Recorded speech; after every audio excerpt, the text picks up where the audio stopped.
go into this training. All set up here. Good. Excellent. All right. So we were just having a discussion, if you're watching this on video here, about I guess, how do I put it? About problems and creating problems for yourself and stuff like that, I guess is the best way to put it. And having an understanding of, where you're at and where you're at mentally and kind of being strong in your convictions, I guess, is an important thing. And I kind of lost my train of thought there a little bit. What was the last thing I said? You said it was Pop quiz. Last thing I said. last thing you said before you started recording. You said, Oh, I said it's important to get through to everybody, and you said oversharing versus yes. Okay. We were having a discussion and I mentioned oversharing versus undersharing. So as a young man, starting in this, 22 years old in management, where I'm managing much older people, one of those lines that you had to figure out was oversharing versus undersharing. I remember starting off in the job, and I remember going down to Philadelphia, and they literally told me, you're not allowed to tell people how old you are. You know what I'm saying? Because I was so young in a higher level management role. And so when it first came out, it was actually a weird situation. There was a motivational speaker at the office, and he was doing a thing. And at the end of it, I went up to introduce myself, and he said, "How old are you?" And I just felt like I needed to be honest with him. So I said, "Oh, I'm 22." And everybody just kind of gasped and was like, now back then I had a giant beard, so it was harder to tell what age I was at the time. But oversharing versus undersharing, it's important for people to understand where you're at and where you come from, especially in a role like mine, especially when you are managing people that are now younger than you. I mean, for a long time, the oversharing came when people were older than me. If I had a 30-year-old or a 25-year-old even that worked for me, then there was a certain amount of respect there. They were in a different place in their life to where I could have a different conversation. But now seeing people come in that are now a lot younger than me, 10 years younger than me or more, most of the time, which is so crazy to me to think, because it doesn't seem like it's been that long. But I think that it's important to share. I think it's important for people to know that you understand what they've gone through or what they're going through. And so, one of the things, for example, that I think is different now, and you always, as a kid, I always looked at my parents as like outdated people that did not understand the problems of the world. They didn't understand. They were addicts, but they didn't understand addiction. They didn't understand going out to party and having fun. And they didn't understand, for me, gang violence and things like that. They didn't get that. You know what I'm saying? Like, they grew up in this like somewhat middle class white neighborhood. I did not, right? I grew up in a place that had a lot of different people. There was a lot of there was a Spanish section, and there were different sections for different places. So I was in a situation where I had a lot more culture around me, and that was beneficial. But I always grew up in a place where I felt like my parents did not understand. So now, growing up in an era where I feel like I do understand when my kids listen to a song and I hear the lyrics and I go, I don't like that. We're not listening to that anymore. It's coming from a place of understanding. I remember when my father took from me, and now keep in mind too, the craziness here is that this is maybe 6 months before he leaves, right? So my father, 6 months before he leaves, right? So I'm listening to a band called Coal Chamber. Have you ever heard of Coal Chamber? They're great. They have a song. I'll play one that's not as graphic. Alexa, play Coal Chamber Loco. Here's Loco by Coal Chamber on Amazon. It's they're very aggressive metal music. Well, let's listen to the very beginning of it, just so you get an understanding of what it is. But they have a song called Sway. And he walked in on me listening to that song, and he took the CD away from me. And he said, pick a different one out. And I picked out M. It was much worse, right? When it comes to graphic content.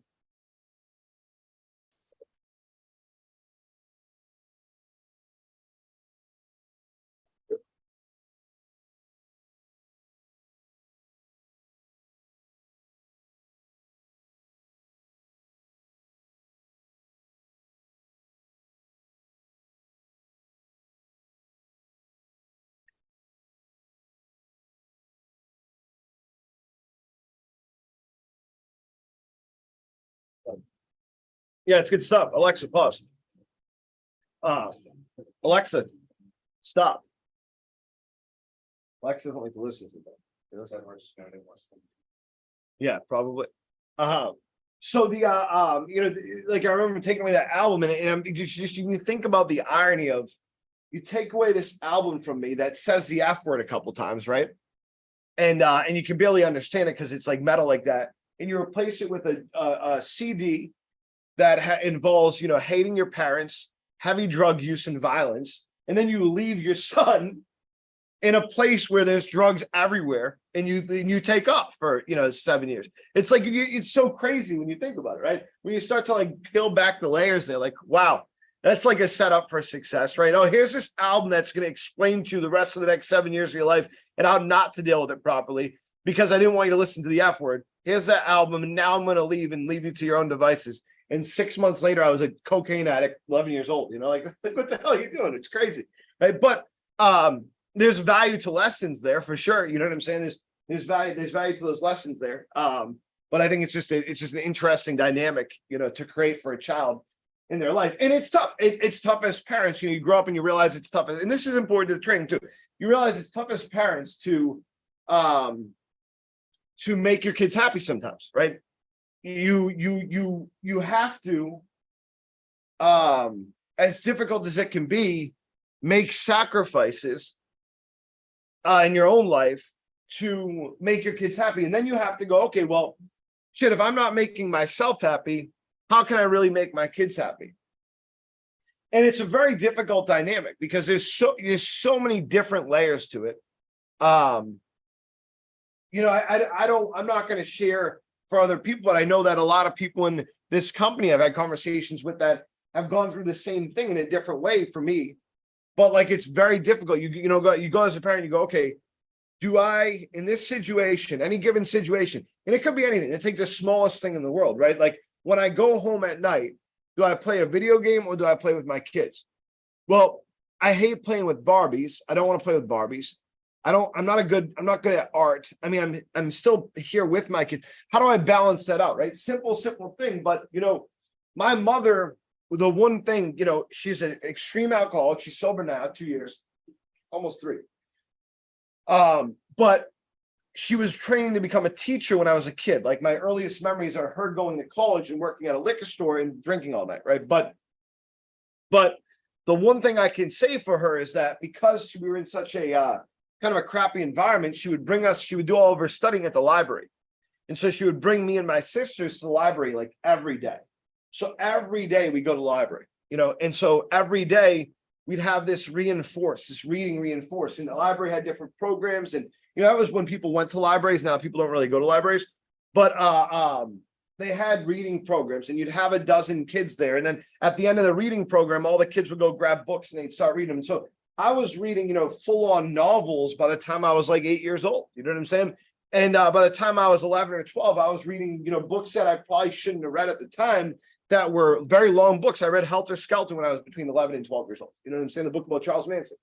And because I had a very big interest in true crime. So you pull out the different things, like I can't expect my parents to be perfect. I can't expect the people above me to be perfect. But what I can expect is that they try their hardest to deal with their intentions the right way. And what I expect is that as imperfect people, they're going to make mistakes that are going to impact my life. And I realize that as an adult now.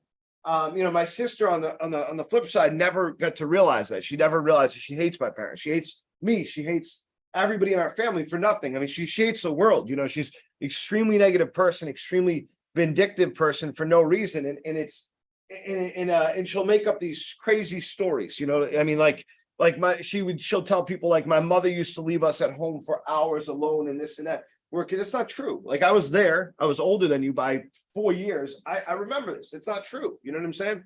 But she makes up these stories to make herself feel better or whatever. And that's the way that some people are. That's the way that things go, So but for her life is extremely miserable now. And you go based on what you want to try. So let me bring this back to the leadership real quick. You have a situation where, you're in charge of a group of people, let's say, right? And, you have let's say, all right, let me use this like this. let's say you start a team. Okay, so you start a team, you have to recruit a group of people. The group of people, some of them are going to be like you, some of them are not going to be like you, some of them are going to be your people, people that you understand, and then some of them are going to be people that you don't understand.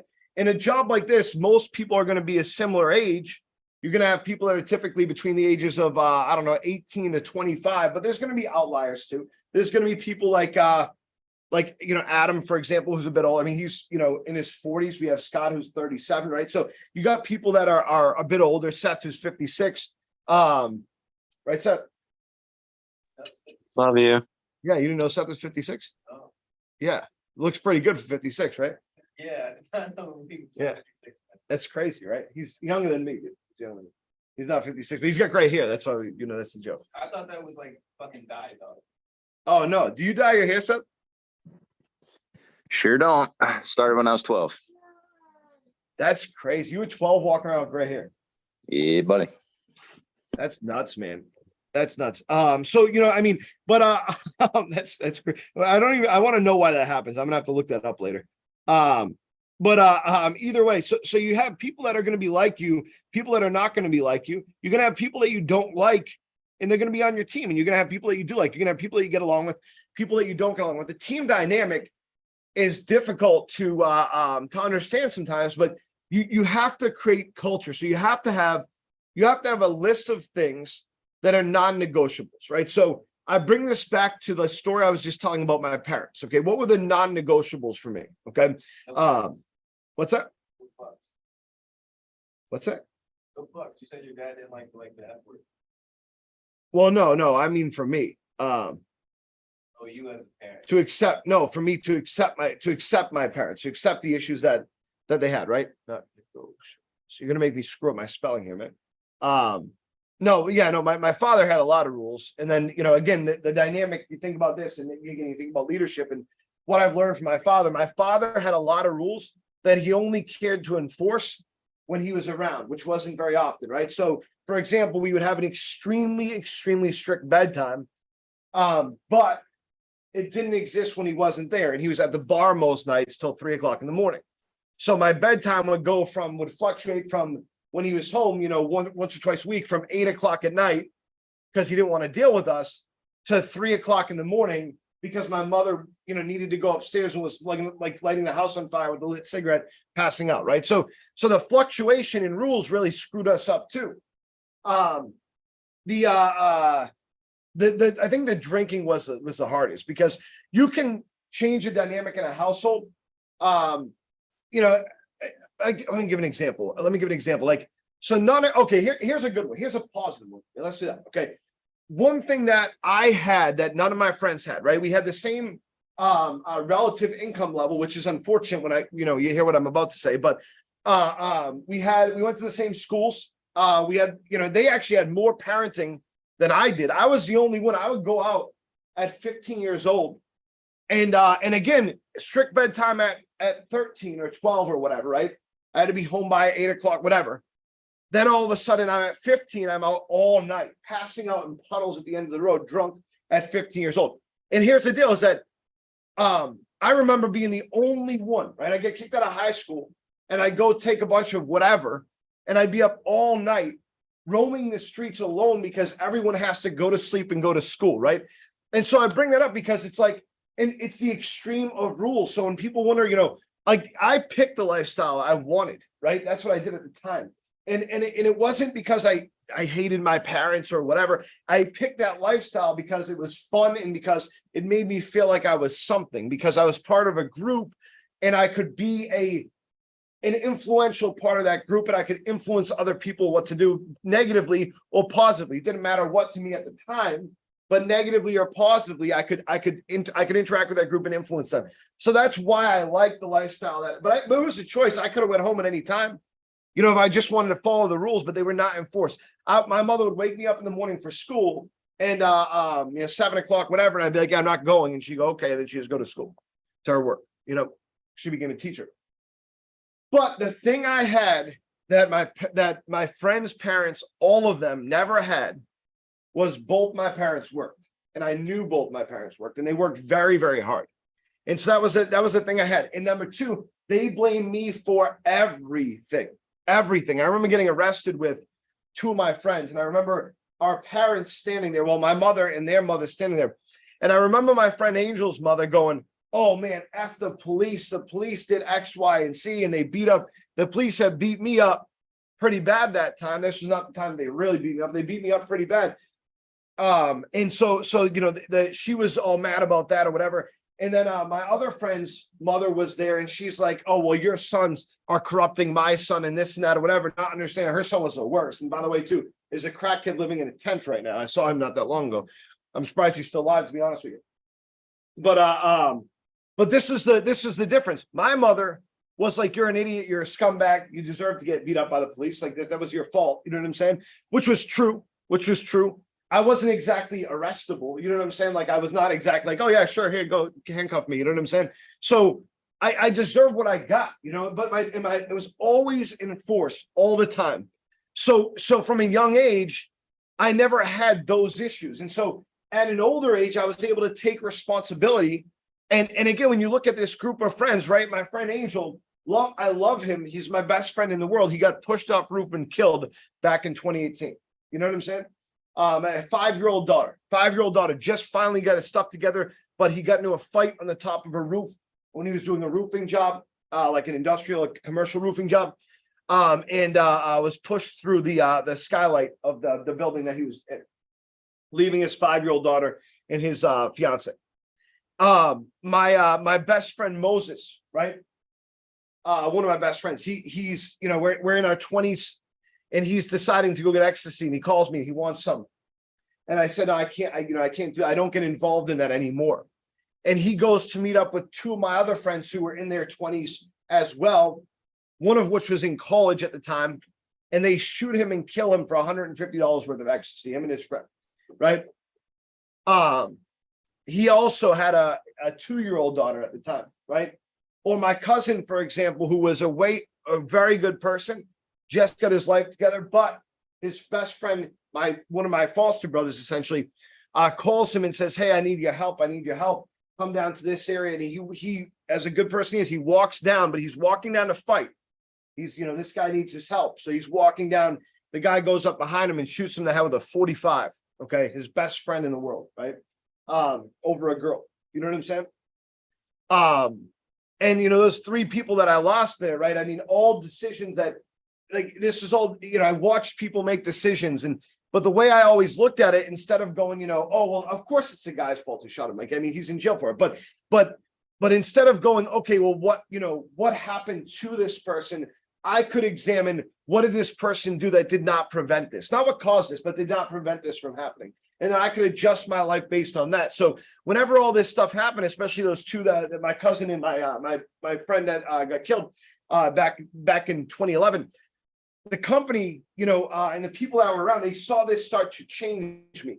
Where they misjudged me, and it was a good misjudging, because it got me some relief essentially from this. But they thought, oh, he's going to go crazy, he's going to go do something stupid. But for me, I was able to see and be well aware of what was going on, and that was the difference for me personally. And so I say that because, again, as leaders, guys, you're building this team. You have to ask yourself, what are the non-negotiables? What can I not deal with? What are the values that other people bring? I'm creating a culture on my team. I don't have to like all of the people, right? So let's just take, for example, a team here. I'm not going to use names, but we got a team, and we get complaints about somebody on that team all the time. Why do we get complaints about that person? We get complaints because they're loud, because they're fun. They say some off-the-wall stuff, but nothing that would get them in trouble from HR. It's not anything like that. They do extremely well every day, and they motivate other people to do well. That is a culture ad. That's at least a culture ad, if not a culture creator. If you have a problem with that, there's a problem with something that you're doing, not with something that that person's doing. You know what I'm saying? And so, you know, you look at that. So what are the non-negotiables? If you're creating a team, the non-negotiables to me are, you can't be a liar. You have to be honest. You know what I'm saying? Like, that's a non-negotiable to me. If I'm creating a team, I need honesty. I need to have, honest people that are honest about the results, especially in an independent job. And that's the second thing, is I need a level of independence.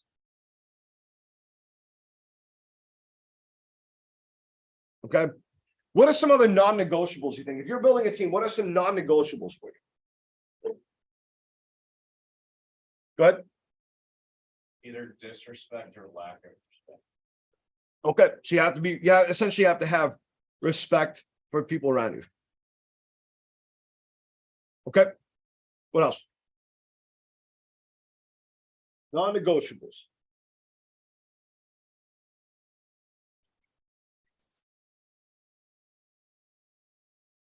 You guys on Zoom, non-negotiables. I'll put one up while you guys are thinking. Hard work. Work ethic. Communication. Good. Communication. Good one. Good communication. Okay, what else? Go ahead, Gil. Punctuality. Okay, punctuality, being there on time. Yep. What else? Integrity is kind of ambiguous, but it goes in with honesty there. Yeah. Warren Buffett had his, he looks for intelligence, he looks for energy, and he looks for integrity. He said, if Yeah. they don't have the last one, the first two will kill you. Yeah. You can't fire someone. What's that? I said hi to you, but you can't fire someone. You cannot hire someone for it. Say it again? You cannot hire someone because of it. Yeah, of course. Yeah, you're creating a team, right? Let's put that in different words though. So you have to be able to Representing like the company type of thing. yeah, you have to, but yeah, you have to, I think, self-care. You have to have a level of self-care. You know what I'm saying? Definitely. And you have to be willing to represent the company in a positive way. I'm gonna put positive and then I'm gonna put representation after that. Okay. All right, let's start here. So we're not gonna and we can expand on this, whatever. You can make your own list, okay, of non-negotiables. That's what I would do. But all of these things, guys, they're important. So here's the thing: is that if I got a guy who, let's say that he makes annoying knock jokes all day, okay, it's something that's pretty innocent there, right? So annoying, they're not inappropriate; they're just annoying, right? But he does really well. He's not a liar. He has great integrity. He is very independent. He has respect for the other people around him. And then I have an understanding for him all the time. He has respect for the other people around him. He has great work ethic. He has good communication. He's always on time. He takes care of himself. And he gives positive representation to the company. People love him. He's a very positive person. Good to be around. So I'm going to put up with a certain amount of stuff. Now, here's the thing. I might even put up with some other stuff from him. Let's say that guy, he calls out for dumb stuff, but at least he calls out, he communicates. He always makes up the day. I'm not going to let it go on forever, but I'm definitely going to deal with the negotiables with him, right? I'm going to take the good with the bad there. So like I talked about, my parents and growing up and stuff like that, but like with my father, for example, he apologized to me some years ago after he had my twin sisters, a year or two after that, probably. And I said to him, look, I don't care as long as you treat these kids right, as long as you treat my sisters right. That's what I care about. I'm an adult now. You know what I'm saying? I can't worry about what you think about me or what I just, it's silly. You know what I'm saying?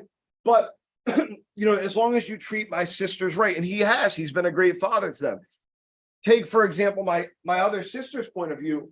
One of them, oh, well, he treats them better than us. We never got treated that well. Well, he's grown up a lot. He's at a different stage in his life. And who gives a shit, to be honest with you? Like, it is what it is. You know what I'm saying? So it's just, but you got to take the good with the bad. So, when you're creating a list of non-negotiables, when you're going to go create a team, you're going to create a culture. By the way, too, not everybody might fit these all the time. A lot of these can be trained. Some of them can't be trained. Some of them can't be worked through, but a lot of them can be worked through. A lot of this stuff can be trained. Punctuality is something that can be gained over time. Self-care with an honest conversation is something that can be gained. If the person doesn't have integrity, it's really hard to get them to have integrity. You know what I'm saying? That's not an easy thing to grow. A person can become more independent. A person can force respect. Even if they don't have it, they can kind of force, it a bit. Communication is a tough one to train, but it can be trained. And inherent positivity is a tough one to be trained, to train as well, but it can be. So that's the thing is that when you're building a team, guys, and the way, the way we just started this discussion is, growing up again, you can take a lot of lessons from the people that you're around and whatnot as a leader. Okay. you have to have your non-negotiables, and then you have to stick with those non-negotiables, right? Now, what are my non-negotiables for a leader? I think about this. Okay, what are my non-negotiables for a leader? Okay, in this company, is this what's important, right? And my suggestion would be you make a list of this, okay? You make a list of these, and then what I want you guys to do is I want you to number with the ones that you struggle with most. Give it, you're going to give yourself a little bit of a self-assessment here. Okay, number with the ones that you struggle with the most. Okay. All right. My first one is going to be honesty and integrity, just like with the other ones. And these are in no order for me, by the way, too. All right, my second one, you'll notice that a lot of these are very similar. Okay. You cannot be selfish. No selfishness. That shows up in a lot of ways too. Okay. Because a lot of people don't think that they're selfish. They don't think that they're selfish. But they are. They just straight up are, right? Back during COVID, I was forced to make a decision that was extremely difficult to make for me and for my family. But if we were to keep the department going and we were to keep employees, basically, I couldn't get any bonuses and my pay would drop down by a significant amount, 70, 80%. But I had to make a decision whether or not I wanted to keep good people around me or I wanted to take the income to an extent, take a higher income to an extent. And so, I went right to my retirement. They had created different rules around retirement, which was good. And I used that and took out for my 401k so that way we could keep people with this company. Now, I will say that, yeah, it's not a selfish move on my part. There's a bit of selfishness there. For me, I wanted to have good people around me. I recognize the big picture, what would be important. But I think that, even though most of the people that were there don't know that, to an extent anyways, or don't know to the extent, there's a certain amount of trust that's created from doing something like that and having that experience with people. And now what you look at is you look at, the core group of people that was here before COVID are still here now. The core group that was here during COVID, right? So we have, Cole still here, for example. We have Seth still here. We have Mo's still here. Andrew's still here. And then you look past that, we have people that were here for a long time, like Kyle LeBar, for example, right? People like that were here for a long time after that. So it paid off, that's for sure. You know what I'm saying? For both of us, But you can't be selfish in a job like this. When I give the example too of whenever we go to get that award down in Florida, my biggest concern was getting up on stage and forgetting to say, because I don't perform on stage, forgetting to say something about the team and this and that, right? That was my biggest fear. The person that got the award that wasn't supposed to get the award, the first thing she said was, I can mark. Now, after looking at the trophy and seeing the word Central Pennsylvania on it, okay, after noticing that the only thing her name is nowhere. It just says Paul Duffy, Central North Carolina. And after noticing all that, okay, the card did. She says, well, I can cross getting an award for excellence off my list, knowing that she's in about 4th place for the year at $7.5 million in sales in a large territory with 60 people, cost of marketing of almost 30%. She says something like that. Now, again, she did a good job. They're doing a great job of building now. This is nothing against anybody or anything like that. Just when it comes to selfishness, to me, I would be embarrassed if my team saw that, right? So for me, I can conscious clear, and it should be a pretty easy thing. I waited till the end to say something about the team because that was the most important thing to me. I wanted to spend the most time on it. I also knew that it would make me cry. So I figured might as well cry at the end instead of the beginning. That wouldn't make much sense, right? But at the end, I said, essentially, we have the greatest team of people. The people that won this award, it's unfortunately can't all be here to accept it, but they're miles away in Central Pennsylvania. Those people work the hardest, and they're some of the greatest people that I've ever met, right? So really, they're the ones that you should be proud of. And then everybody gave a round of applause and this. And that. I can be proud of the team, and you have to be able to do that. Here's another example. Okay. We had a team lead, okay, that made a mistake this is, wow, he got let go for it, but he didn't make a mistake. He made a bad decision. He decided that he was tired. He was going to go sleep in the van in territory. So he's all the canvassers are canvassing. He's on the side of the road sleeping. A cop pulls up, thinks that he's messed up, brings him to the police station, everything like that, leaves the car there. It's now 11 o'clock at night, 10 o'clock at night. Okay. The canvassers are still on the road waiting to be picked up. I get a call at probably 9:30. I didn't know about it. And all those canvassers stepped up so much. And another team lead stepped up so much to help me go pick all those people up and drop them off back at the office because it was down in Shippensburg. They didn't get back till midnight. Nobody quit. Everyone was like understanding. Everyone felt bad about the scenario. That's a lack of selfishness. That's what I need in leadership, right? Other non-negotiables. You have to be able to plan for your team. You don't have to be the most organized, but you have to be able to plan for your team. Okay. You have to have pride in your team's performance.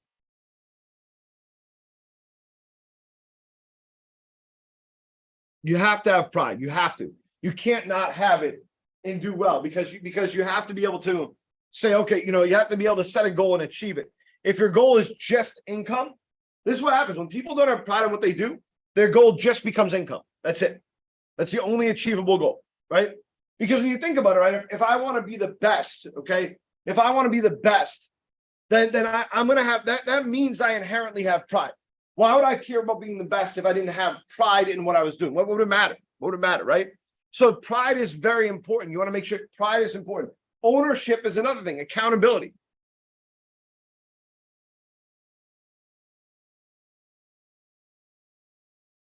That is a deep non-negotiable. You can't tell me it's not your problem. It's your team.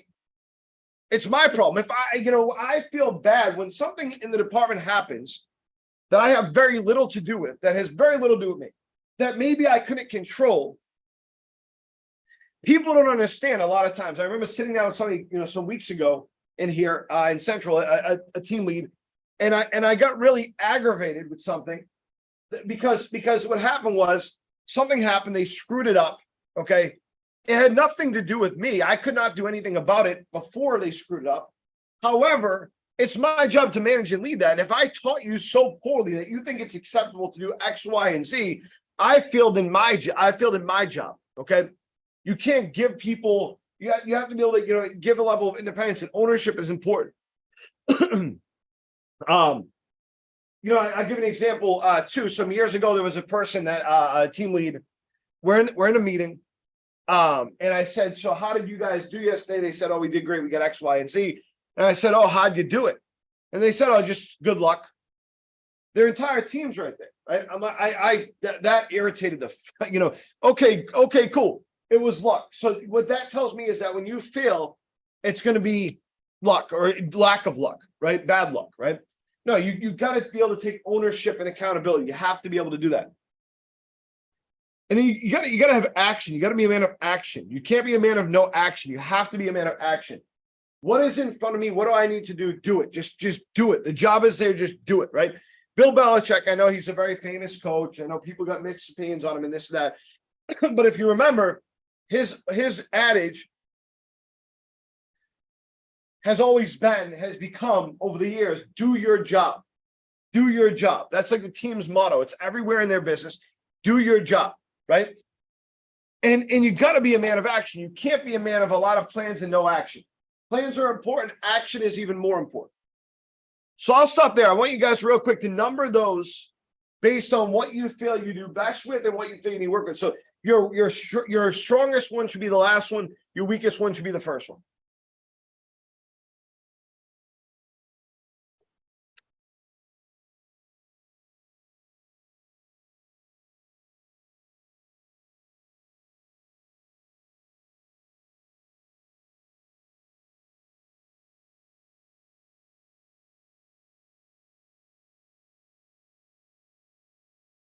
No one's going to want to put honesty and integrity number one. No one's going to want to put selfishness number one. Like I already see how this is going to go. Try to be as honest as you can. Okay. 1 second. I'm going to see if there's some sort of stack on there. You guys 1 second.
All right.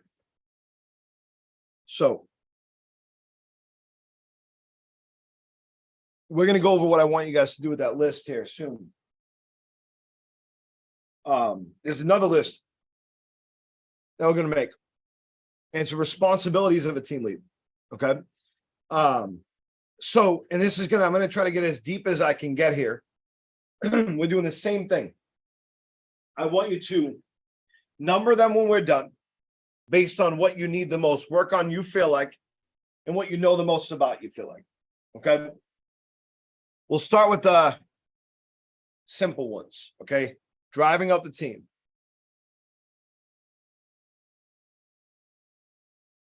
Okay.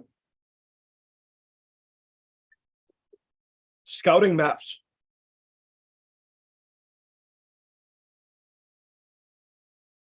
Cutting maps.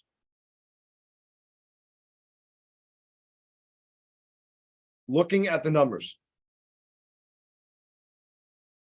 Or knowing the numbers, whatever. That should take up no time at work. You should not be looking at numbers at work. That's the thing I'd suggest severely, is look at those at home. Takes 2 minutes to do. All right. One-on-ones. Training. Extra in office first. We'll do extra in office. Role playing. I'm literally just listing off every little thing. Okay. Training on the road with new people. Training on the road with veterans.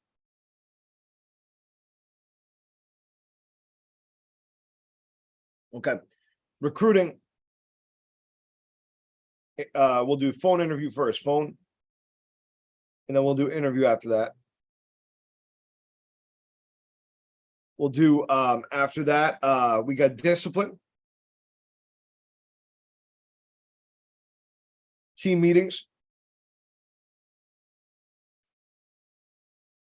Canvassing, obviously.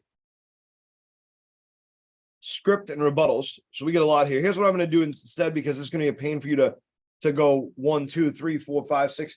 I'm going to have you guys give yourself a rating between 1 and 5 on how much you know on each of those things. Seth, what other responsibilities do you think I'm missing here?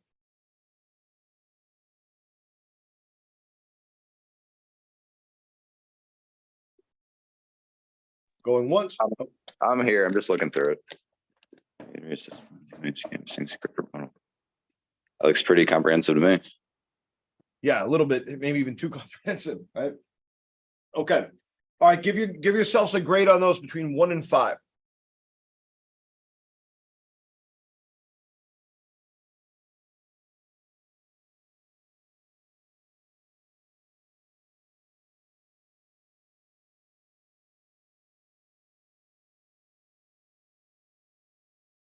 And then I got a homework assignment for you guys that we're gonna do. That I think is gonna interest you guys a lot. You know, being self-taught is very important. Being able to find information. You are your own college essentially, and I mean, there's so much you can do, so much information you can get, and in such a short period of time, it can really transcend for you. Things that you thought that you could achieve. And so for me, when I first got started being that, I was taught at a very young age to read very well. Reading books was a big passion of mine. I read tons and tons and tons of books. Okay. So that's a resource, for example. The more information you can get yourself, the better. It's your responsibility, guys. So here's the thing, right? People go, okay, I want to be in management. All right, cool. Excellent. I'm glad for you. That's great. Okay. Numbers are part of it. All right. Now, what do numbers mean? Well, numbers mean, sure, you got to write, you got to be able to write leads. Absolutely. You got to be consistently in commission. Absolutely. You're not going to be the best. I'd say the threshold is 5 demos a week. If you can't achieve 5 demos a week, then you're going to be in a pretty tough spot. Cancellation rate needs to be reasonable. What's reasonable mean? Reasonable to me, if you're setting a good amount of leads, is 50%, which is not great at all. But if I have a team that's setting a lot of leads that's at a 50% cancellation rate, then we're going to be doing fine. Demo rate in the 90s, in the 90% range. Why is that important? Because if I have a team that's under 90%, we have a lot of bad leads going to sales reps. Right? All right, so so production is part of it, but it's not all of it, right? Let's say that you're like, well, hey, I know the job, I know the scripting very well. Okay, how effectively do you teach it? How effectively do you communicate it? Do you actually use it when you're on the road? Can you teach people using it? Even if you don't use it, like for me, I use the script 150%, but I add to it. I don't take away from it at all. I do exactly what I do in that advanced training. It's exactly what I do when I'm on the road. That being said, I can explain to people why I'm doing what I'm doing at all times. Can you do that? Those things are important. Okay, so let's go through the first list of non-negotiables. Okay, this is what I want you guys to do when you get home. I'm going to give you guys a list real quick. First thing, honesty and integrity. I need you to do, and I'm going to expect this back, by the way, too, within a week. I'll give you a week to finish it. Okay, honesty and integrity. All right, I want you to look up the definition for that. Okay, and then I want you to give me an example of when you've had to be honest or show integrity and maybe did not want to. Okay.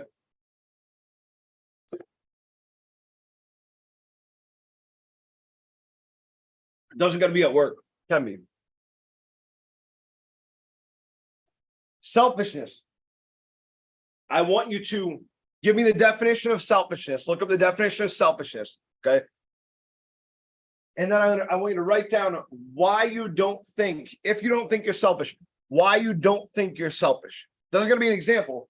What makes you think you would not act selfish? So, for example, I say to people all the time, I said this to Seth before, man, I'd love to get into politics. The problem with politics for me is that I think I would keep my integrity, so I would not make any money. You know what I'm saying? That'd be the problem, right? If I have a money interest there, and unless you sell your integrity, which most people do, then you're not going to be able to get anywhere in politics, right? So I don't think I get very far in politics because of that. But I do feel like that's an example of where I would exercise integrity, right? Selfishness might be another example. Organization and planning. Okay. If you did not rank high on that, what I need you to do is watch, let's just say 15 minutes of basic organization using your computer, using your schedule. We'll call it this. We'll call it procrastination training. Okay, this is a big thing for me. All right, at least 15 minutes of video or reading on procrastination and planning. All right. This is going to be a tough one for you, Seth, but I think this is something that you can do now that will be beneficial for you. Pride in your team's performance. It doesn't going to be pride in yourself, but I would suggest too, adding in a little piece of pride in yourself. I want you to look up the definition of pride, write it down, and then give me the reason why you are proud of yourself. Why are you proud of yourself in your job right now? Why are you proud of yourself? Ownership and accountability. I want to know what that means to you. And I want to know in your life right now what you own. Okay. Now, I don't mean like, oh, I own a Pokemon card. I mean, like in my life right now, what do I have ownership of? Right now, I have ownership of my kids and their situation, their schooling, right? Right now, I have ownership of my career. Okay. Right. Well, I want to know why you think you have ownership of that, why you've taken ownership of that and what that means. Right. It might be ownership of the bills of your household, right?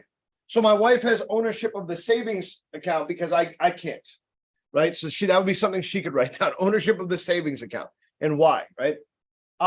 Action. Okay, I want to know what that means to you. If I told you today you're not taking enough action in your job, what would you do? Okay. For the second part, if you're concerned about driving out the team, if you have trouble driving, I'm going to urge you to take a driving class. If you don't, then don't worry about it. Okay, you're not going to do anything as far as that goes. Scouting territory. I want you to spend at least a half hour on Zillow. Okay, at least a half hour on Zillow.com, looking up different home values, ages of houses, and I want you to tell me, write down what you found most interesting, the information that you found most interesting, and I want to know what area you scouted. All right. You're looking at, again, age, home value. Okay. That's home size. Okay. Square foot. You're not going to write that down. That's what you're looking at though.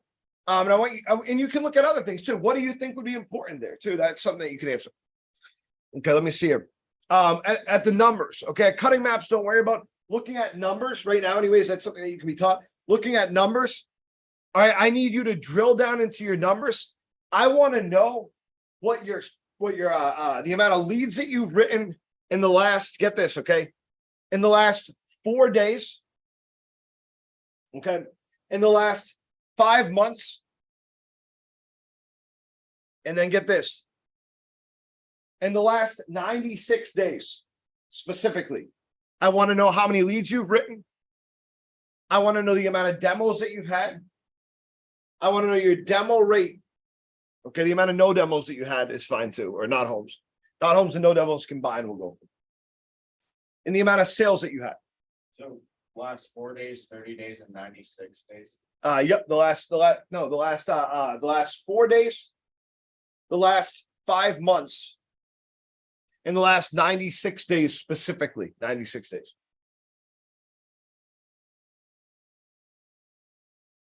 Leads, demos and sales. Leads, demos, sales, and no demos, not homes combined.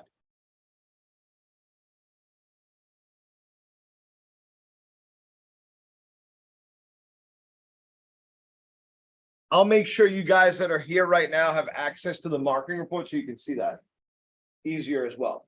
And just dig through and try to find it. And then we'll see what you find. If you can't figure it out, that's okay. That's the point, is I want you to kind of take ownership of this and try to find some independence and explore these things. Okay. One-on-ones, don't worry about for now. I'm going to have something for you guys for that in the next training.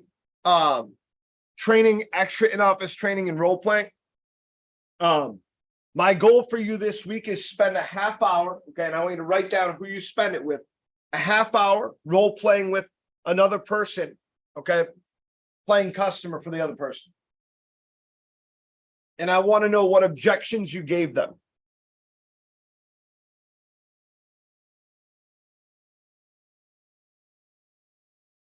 Recruiting. I want you to find one referral from anywhere. Okay. Your goal is to get one interview in from anywhere. It could be from McDonald's down the street. It could be someone that you know. One referral in from anywhere. Okay. To interview, whether we hire them or not, that's not on you, but to interview.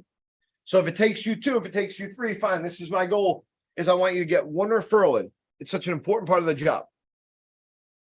Discipline will cover in the next training. Team meetings will cover in the next training.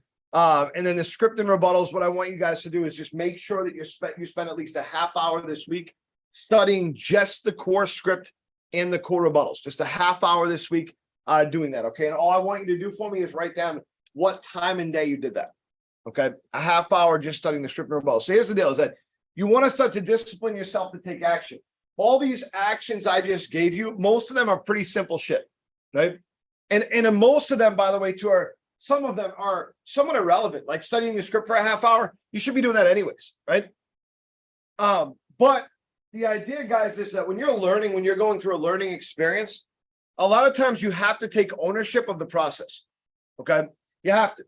So my example for this is back when I was in Boston. I've told this story before. I said, my boss told me, I told him, listen, I can't go part-time. I can't do that. He told me, okay, go find the team and then you can have your team, but you got to find them, because back then we didn't have Indeed or anything like that. So he told Andrew the same thing he told me after that. He said, listen, I thought I had 6 months. I didn't think this dude was ever going to find people. I didn't think he was driven enough for it. The next week he had 10 interviews in. The next week we had 3 people in the training class, and I had my team started right there. Okay. Extreme Ownership is the name of a book that I have right up here. Extreme Ownership. Okay. I believe I have 1 or 2 copies of it. My suggestion is get it and read it. I'm not going to make you read it. I'm not going to mandate it. It's a pretty long book. Okay. That job, yeah. Yep. So if you haven't read it yet, though, read this book, Extreme Ownership, or audiobook it. And I think that you should do that within the next month. Okay. You should never take longer than a month to read anything except for the Bible. Okay. Like, it just doesn't, that's something that should take you less than a month to read. You'll lose the information if you don't read that within a month. Okay. You got to read books like that pretty quickly. and get through them. You can't pick it up and put it down for a couple days and pick it up and put it down for a couple days. You got to pick it up and not put it down until you finish it. Okay. Every day. So that's my suggestion. Great copies, yeah. I thought I had more than that. I'll get a couple more copies in. I might have more copies in that bag too. I'll figure it out, but I'll get. I'll tell you what, this is the deal that I'll make with you guys.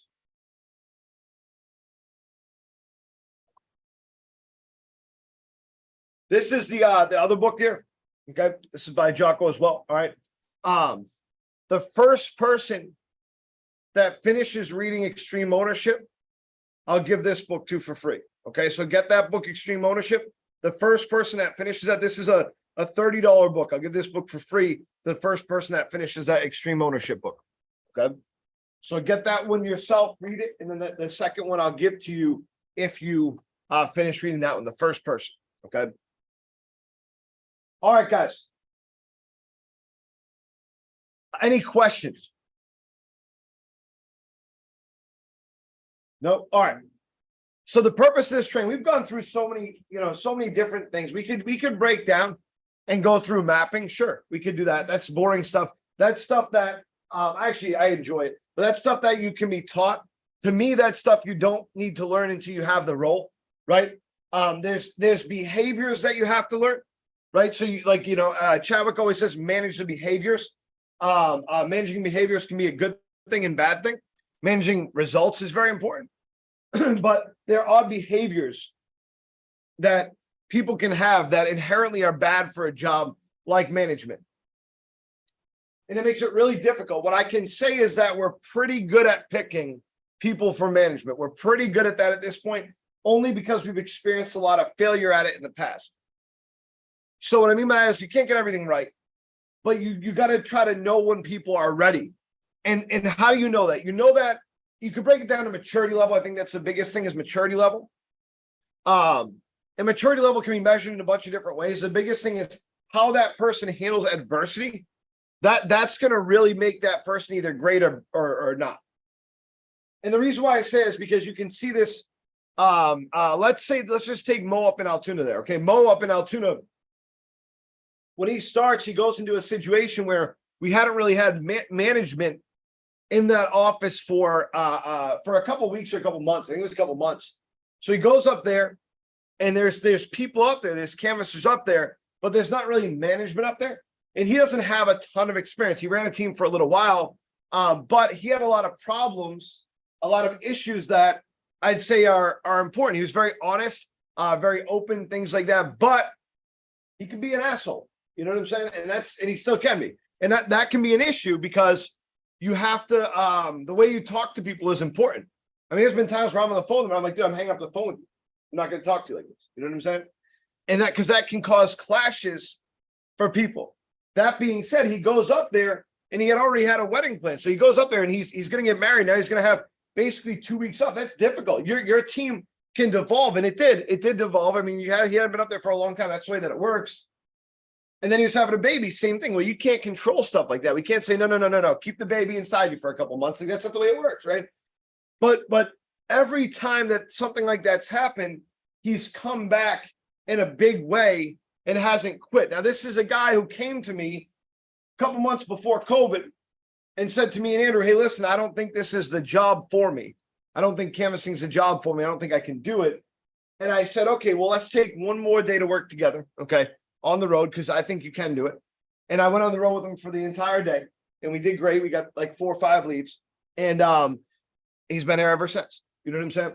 So you have to be able to fight through adversity in order to do well. There was a guy that we had that worked that went into management that was in theory a great management hire. He was a good guy, a great heart.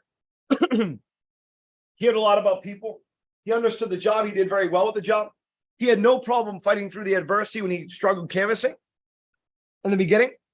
But when it came to growth and leadership, he struggled significantly with discipline, with having to discipline people, right? Which, by the way, is a common thing to struggle with, okay? But it impacted him a lot.